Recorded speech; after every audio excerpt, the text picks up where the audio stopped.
সরকারি চাকরিতে কোটা প্রশ্নে শুনানি হয়নি। হাইকোর্টে পূর্ণাঙ্গ রায় প্রকাশের পর আপিলের নির্দেশ দিয়েছে পূর্ণাঙ্গ বেঞ্চ। এতে ৩০% মুক্তিযোদ্ধা কোটা আপাতত বহাল থাকছে। এছাড়া আপিলের পরই কোটা থাকবে কি থাকবে না সে বিষয়ে শুনানি হবে। এখন জন্ম সনদ দিয়ে খোলো বিকাশ স্টুডেন্ট অ্যাকাউন্ট। নিজের বিকাশ নিজে কর।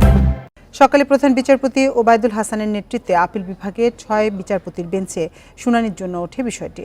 শুরুতে মুক্তিযোদ্ধা কোটার পক্ষের এক আইনজীবী তাদের জ্যেষ্ঠ এক আইনজীবী দেশে না থাকায় শুনানি না করার আবেদন করেন। এ সময় অ্যাটর্নি জেনারেল শিক্ষার্থী আন্দোলনের প্রসঙ্গে আদালতের নজরে এনে কোটা বহালের রায় স্থগিত করার আবেদন করেন।